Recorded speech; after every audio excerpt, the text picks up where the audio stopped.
अहो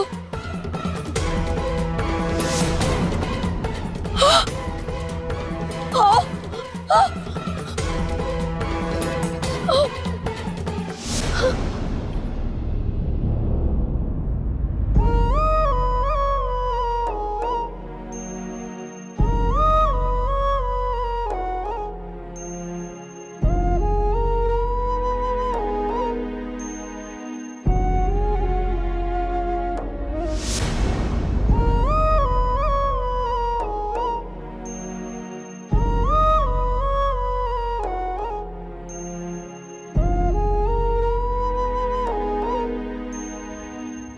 अहो ऐका ना, तुम्ही बसा. सावकाश.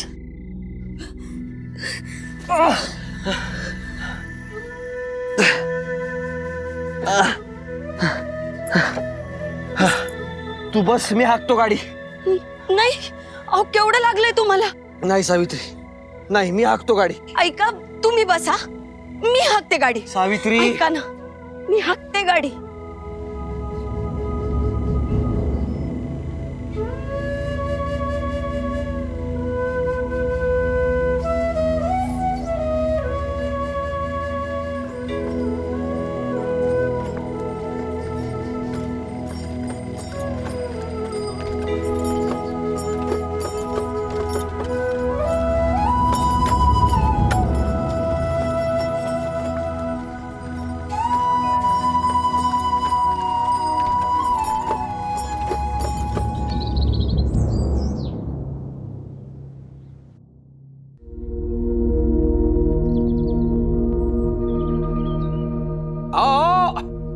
वाळवेकर, परांजपे. आपल्याला हाक मारतो.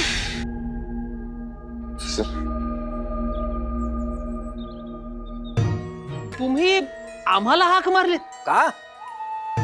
भीती आहे की काय बस तुम्हाला हाक मारायची? की बंदी आहे तुमचे नाव पुकारण्याची?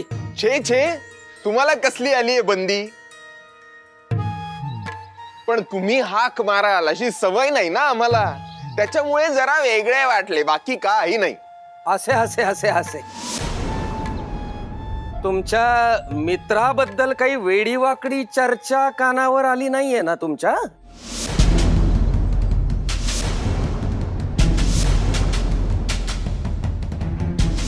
म्हणजे काही वेडीवाकडी वार्ता कानावर आली त्याच्याबद्दल तर घाबरून जाऊ नका हो तुम्ही. कशाला? नाही, कशाला येईल अशी वेडी वाकडी वार्ता कानावर?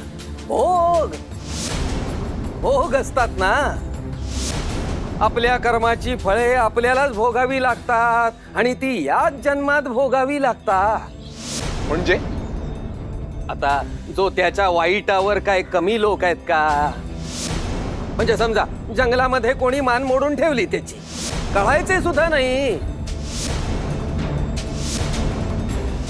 रामोशी सुद्धा इतके वाढलेत ना हल्ली, त्यांच्या समोर काय जो त्याचा टिकाव लागायचा आहे का? हो, घाबरताय किती? तुमचा जीव सुखरूप आहे ना, मग झालं तर. तुम्हाला काय हो माहित? उगीच काहीतरी कशाला बोलताय? आणि आम्हाला हे असं घाबरवून तुम्हाला आनंदाच्या उकळ्या फुटतायत. हा असला विकृत आनंद घेऊन काय मिळतं देव जाणे. चल रे मोरोबा. अहो परांजपे, वाळवे का?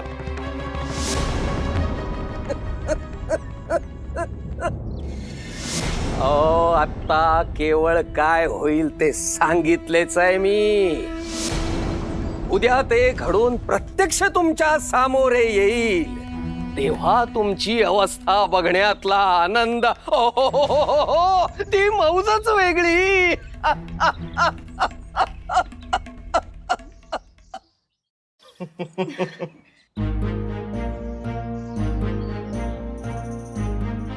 सरस्वती, हे काय औक्षण कशाला? कशाला म्हणजे ही आपली पारंपरिक पद्धत आहे.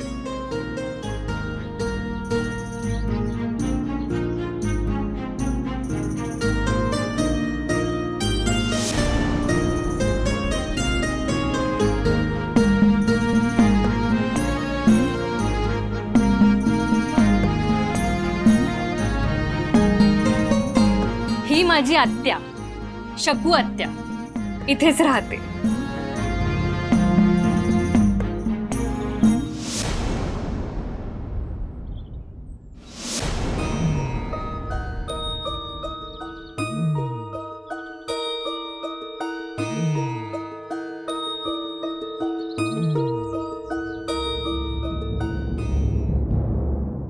सदाशिवराव, आम्ही काय लढाईहून आलोय का काय? कुणातरी त्याच दिसत आहेत. सदा ही पोच पावती आहे. पोच पावती. आपण कुठलंही चांगलं काम सुरू केलं की त्या कामाला कडाडून होणारा विरोध ही त्या कामाची पावतीच असते. पुण्यात आम्हाला विरोध होत होताच, पण आता वाटेत रामोशांनी सुद्धा अडवलं. अरे बापरे, म्हणजे रामोशांचं पातं लागलं की काय? चल, त्याचं विष होता कामा नये. आधी स्वच्छ करून मलमपट्टी करू. चला सावित्रीबाई, तुमच्या घरात चला. आता हे तुमचंच घर आहे हो. बर, सावित्री बाई काय? अगं थट्टा केली सावी. अजिबात संकोच मानू नकोस हा. तुझंच आहे हे सगळं. चल. तूही चल. होय.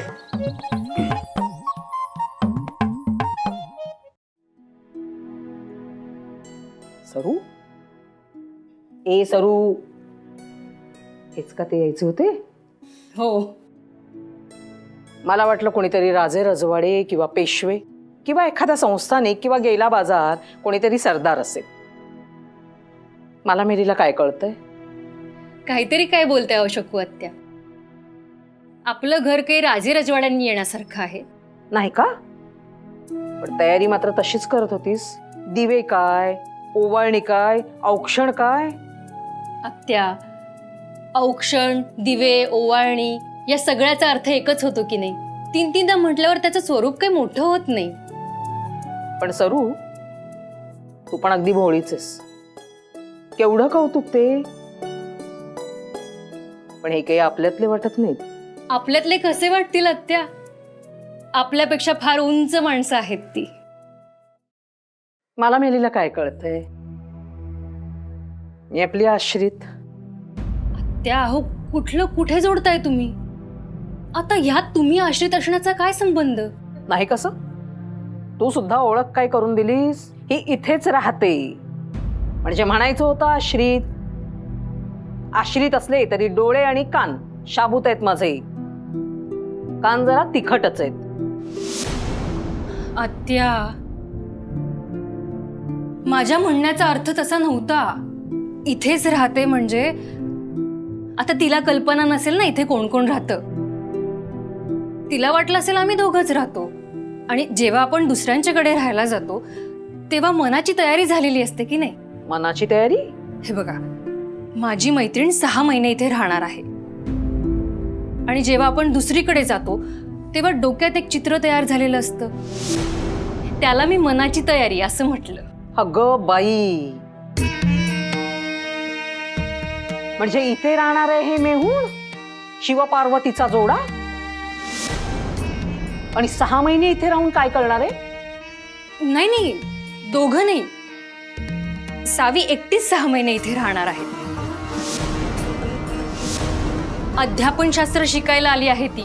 अगं मला मेलीला कळत नाही, पण तुझी अक्कल सुद्धा गोठ्यातल्या म्हशी समोर चारायला टाकलीस का? अगं सरू, मला सांग, एकटी बाई आपल्या नवऱ्याला सोडून कुठे राहते का? माझ्यासारखी विधवा असेल किंवा सासरच्यांनी टाकून दिलेली असेल तर ती राहते. शिकण्यासाठी घरदार सोडून कुणी एकटी राहायला गेलेल्याचं ऐकलंयस का तू? ही कसली थेरा? मला मेलीला कळत नसेल, पण तू तरी असं कधी कुठे काही ऐकलंयस का? आजवर कोणी राहिलं नसेल, पण सावित्री राहणार आहे. आणि हेच तर तिचं मोठेपण आहे. अक्कल गेली चुलीत. यात कसलं आलंय मोठेपण? स्वतःच्या संसाराची पर्वा न करता संसार वाऱ्यावर सोडून इथे राहायला आली आहे ती बाई. नाही, त्यांना कळत नसेल, आपण सांगायला नको? मी जावई बापूंना सांगते, ते सांगतील तिच्या नवऱ्याला. आल्या पावली परत घेऊन जा तिला. त्या हो आत्या,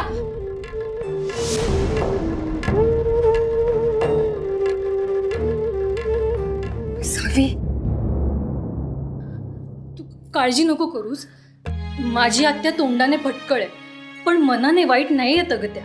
सरस्वती, आपली समजूत आणि आपण इतरांना देत असलेला सल्ला माणसांना महत्वाचा वाटतो. त्यामुळे समोरच्याचं मत, त्याची उद्दिष्टही जाणून घ्यावीशी वाटत नाहीत.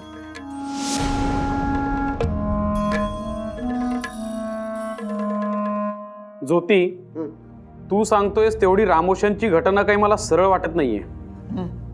मलाही पाहू, पुण्यात गेल्यावर मी त्याचा छडा लावणारच आहे.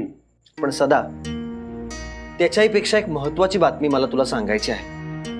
मी खरं तर तुला पत्रच धाडणार होतो, पण म्हणलं आता प्रत्यक्ष भेट होते आहे तर भेटूनच सांगू. बातमी दुःखद आहे. आपले तात्यासाहेब भिडे गेले. काय? हो, आणि भिडेवाड्यात भरणारी आपली मुलींची शाळा बंद झाली. अरे पण काय करणार? आपली तळमळ त्यांच्या नातेवाईकांपर्यंत ज्या वेगानं पोचायला हवी होती त्याच्यापेक्षा अधिक वेगानं केशव भटाच्या पाप पुण्याच्या भाकड कथा त्यांना समजल्या. कमाल आहे केशव भटांची. त्यांनी देखील शाळा सुरू केली आहे ना, मग त्यांचा मुलींच्या शाळेवर डोळा का? संस्कृती रक्षक म्हणवतात ना स्वतःला, म्हणून. पण हरकत नाही सदा, आपण हिंमत हारायची नाही. आपण पुन्हा नवीन शाळा सुरू करायची. हे सर्व मी तुला आठवणीनं याकरता सांगितलं कारण तू ही आठवणीनं शाळेकरता पैसे पाठवलेस, मुलींकरता पुस्तकं पाठवलीस, म्हणून हे सगळं तुला माहीत हवं. असो, आता मी निघतो. अरे निघतो काय? असा बरा जाऊ दे. आणि पैसे पुस्तकं दिले म्हणून काय झालं? खरी मेहनत तुम्हा दोघांची आहे आणि ती वाया गेली याचं सगळ्यात जास्त दुःख होतंय मला. जावई बापू, बोलू का? बोला ना. नाही म्हणजे मला मेलीला काय कळतंय, पण सरू म्हणत होती पाहुणे मंडळी उंच माणसं आहेत म्हणून. असू दे बापू, पण मला घरात आश्रय दिलेत ना, म्हणून मोठी या नात्याने बोलते. बोलू ना? आत्याबाई, मोठ्याच आहात, अगदी हक्काने बोला. नाही म्हणजे मला वाईटपणा येणार आहे हे ठाऊक आहे मला, पण माझ्या भाचीच्या संसारापुढे मी भीड बाळगणार नाही. भीड ही बिकेची बहीण असते म्हणून सांगते. आत्याबाई, अहो भीड कशाला बाळगायची? बाळगूच नाही. जे काय सांगायचं आहे ते बिनदिक्कत सांगा. जावई बापू, बोलू ना? नाही म्हणजे तुम्हाला वाईट वाटेल, पण या तुमच्या मित्राला म्हणावं त्याच्या बायकोला सोबत परत घेऊन जा.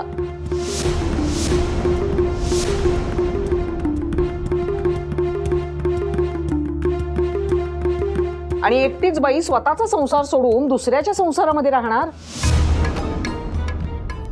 हे बरं दिसतं का? आणि कशासाठी? तर म्हणे शिक्षणासाठी. छा, हे मात्र काहीतरीच. आत्याबाई, जर परत न्यायचं असतं तर घेऊन कशाला आलो असतो? आणि फक्त तुम्हीच नाही, आमच्या घरात सुद्धा मोठी माणसं आहेत आणि त्यांनी सुद्धा सावित्रीनं नगरला एकटं राहण्याला विरोधच केला. पण मी समजावलं त्यांना आणि त्यांना पटलं ते. आणि आमचं आधीच बोलणं झालं आहे आत्याबाई, तुम्ही अजिबात काळजी करू नका. मला मेलीला काय कळतंय, पण लोक 10 तोंडाने बोलतात. आपल्याला काही त्यांची तोंड धरता येत नाही. लोकांना काय वाटेल ते बोलू दे आत्याबाई. माझा सावित्रीवर पूर्ण विश्वास आहे आणि आमच्या दोघांचाही शिक्षणावर विश्वास आहे. त्यामुळं इतर उठाठेवी करायला आमच्याकडे वेळच नाही. आणि आत्याबाई, सावित्री वहिनी काही परक्या घरी राहणार नाहीयेत, इथेच राहून शिक्षण घेणार आहेत. त्यामुळे यात कुणाला काहीही गैरवाटायचं कारणच नाही. मला जे दिसलं ते मी बोलले. मागून लोक बोलतील आत्याबाई घरातच होत्या ना, त्यांना दिसलं नाही. आत्याबाई, परवानगी ज्योतिरावांनी दिली आहे आणि तेच महत्वाचं आहे.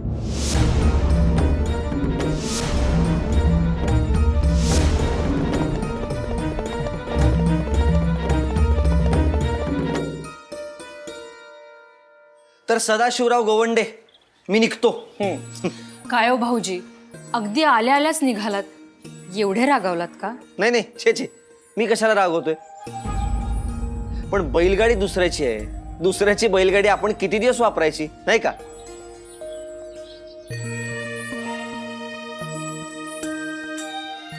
आणि वहिनी, तुम्ही रागवण्याचा विषय काढला ते बरं झालं. म्हणजे मी रागवलेलो नाहीच आहे.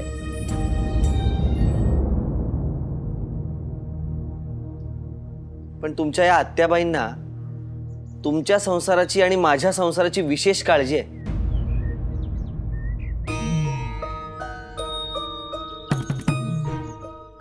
नाही, त्या मोठ्या आहेत, त्यांचा तो अधिकारही असेल.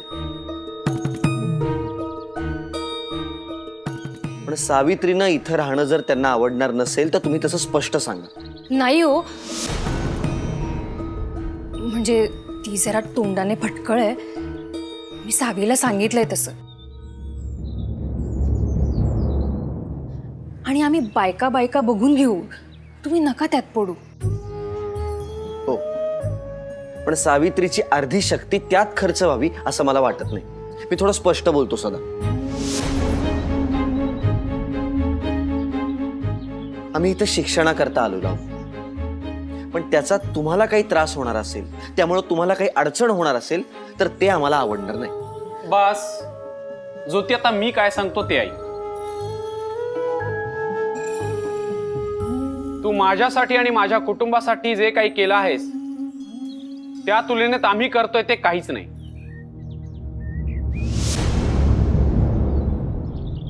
त्यामुळे हा विषय इथे पुरे.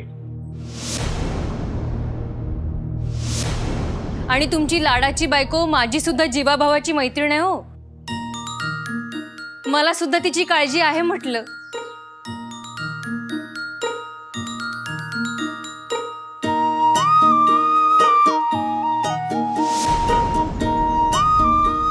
चला येतो.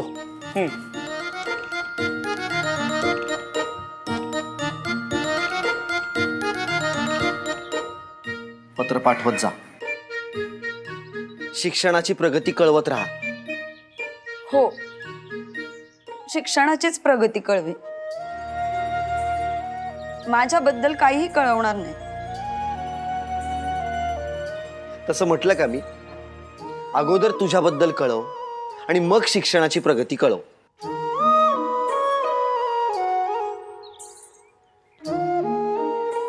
नीट राहा. काळजी घे.